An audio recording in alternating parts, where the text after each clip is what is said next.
Bhagavad Gita, chapter 2, verse 22 says, "Just as a person gives up old clothes and puts on new ones, the embodied self accepts new material bodies, giving up the old and useless ones." In this video, we will talk about karma and reincarnation as per Gita at a beginner level. According to one of the most famous teachings in the Bhagavad Gita, the body may be something we temporarily wear, like a piece of clothing, and when that body is no longer useful, the self moves on. But if that's true, a fascinating question arises. What determines where we go next? Is it our karma? Are our actions shaping our next life? And are karma and reincarnation actually the same thing? We often hear people say, "That's your karma," or "Maybe this happened because of something you did in a past life." But what does Hindu philosophy actually say? Are karma and reincarnation connected? And if karma influences our future, does that mean we're trapped in an endless cycle forever? Let's explore what Hindu scriptures, particularly the Bhagavad Gita, actually teach. Reincarnation, often called punarjanma, refers to the process of being born again. So, in the simplest terms, karma is about action and its consequences. Reincarnation is about the continuation of embodied existence through successive births. These two ideas are connected, but they are not the same thing. Now let's return to that powerful verse from the Bhagavad Gita. In chapter 2, verse 22, Krishna gives the famous analogy of changing clothes. Just as a person removes old clothes and puts on new ones, the embodied self gives up one body and takes on another. This is one of the most well-known passages in Hindu scripture associated with the idea of reincarnation.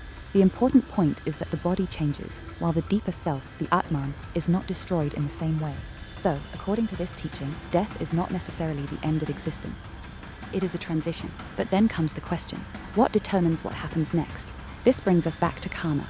In Bhagavad Gita, chapter 13, verse 22, Krishna describes how association with material nature leads the embodied being to experience different conditions and take birth in different circumstances. This is where karma, desires, actions, and rebirth become connected.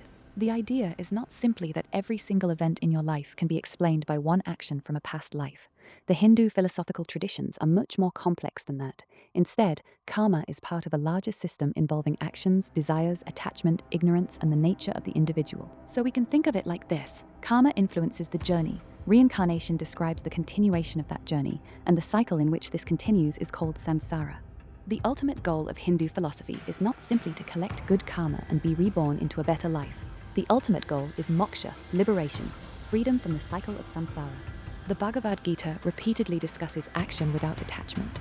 In chapter 4, Krishna describes the wise person who acts without attachment to the results of action.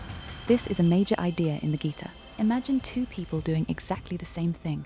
One person acts only because they want praise, money, status, or recognition. The other acts because they believe it is their duty, without being obsessed with the outcome. The Gita's philosophy suggests that the inner attitude behind action matters deeply. This is the principle often associated with nishkama karma, action without selfish attachment to the fruits of action. So, according to this perspective, the solution to karma is not simply do more good things so you can get a better rebirth.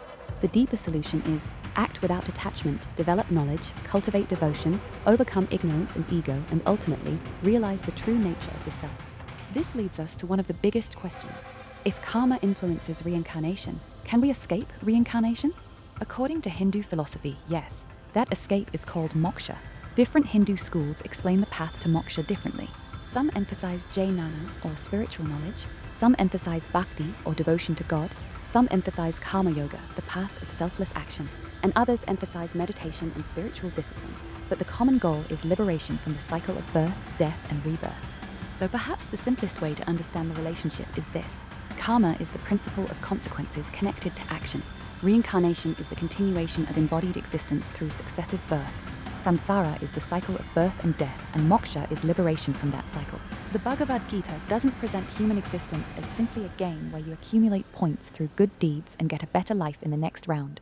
The deeper message is about transformation. It asks us to question, who am I beyond this temporary body? Why am I attached to the results of my actions? What creates suffering? And is there a way to become free?